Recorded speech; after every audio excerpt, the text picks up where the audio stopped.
everyone, it is your girl Ariana Chanel, and I'm here with the Petty Punch to let you know everything that went down last night on the Real Housewives of Atlanta.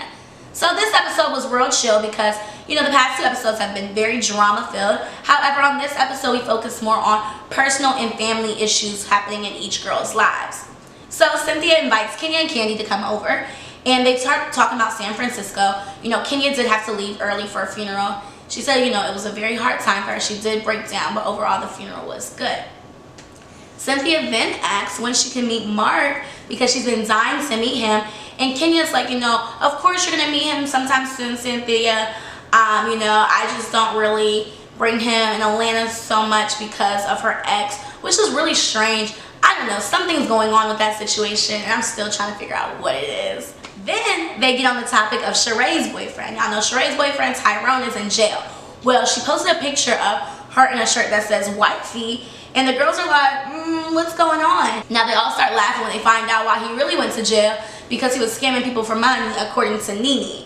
Meanwhile, Portia says she's tired of being lonely and just wants a man. So she hires two dating consultants, and they try to talk to her to see what she wants to do differently in her dating life. And she says she's open to date other races. And so they go on a tour in her house to see, like, you know, how her home is. And two of the bedrooms are, like, for kids already. Like, she has it planned out. And the dating counselor was like, you know, this might scare men off if they were to see already two baby rooms and there's no baby yet. That's kind of scary. But the dating counselors end up actually getting her on a date with someone named James. And yeah, it didn't work out. When Portia got there, she was like, yeah. She told him that her mom was staying with her, so she could only stay for 30 minutes. So her phone kept going off, and luckily they kind of just ended the date just like that. So Portia doesn't seem to have any luck in the dating world. Peter's opening up another restaurant, but this time he's opening up in Atlanta. So you know, Peter and Cynthia are still very close. So Cynthia goes sees how the restaurant's going, but she's not impressed because it doesn't look like it's going to open up anytime soon. He says no, it's going to open up in 4 months. It's going to be a grand opening. And she said, are you sure it's going to be actually opening, or is it just going to be kind of like, oh, it's going to be open soon, we're not fully finished? But he assures her she has nothing to worry about. He starts talking about her man, and you know, she's like, I'm not technically in a relationship, but I'm just dating someone I like named Will.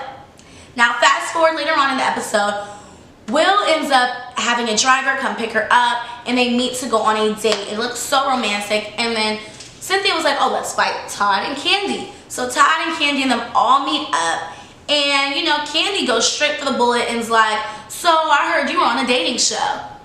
No one knew he was on a dating show, but she dug up some dirt, and he was in disguise on a Steve Harvey dating show at that. So it was kind of some tension, but Cynthia says that she really likes him, but she's scared to like have sex with him because she doesn't know if it's going to be good, and she just doesn't want to mess anything up. So we'll see how that goes on later on in the story.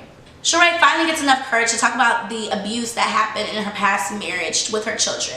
When she asked her children, her daughter was like, you know, I seen stuff on the internet, and you know, Bob did try to talk to me, but she didn't know what to say, so she just drove away. Cairo feels like, well, why haven't you even talked about it, you know? And Sheree was just like, I was just trying to protect Bob's reputation, basically. But they said they're always here and they love and support their mom, so that was really beautiful to see.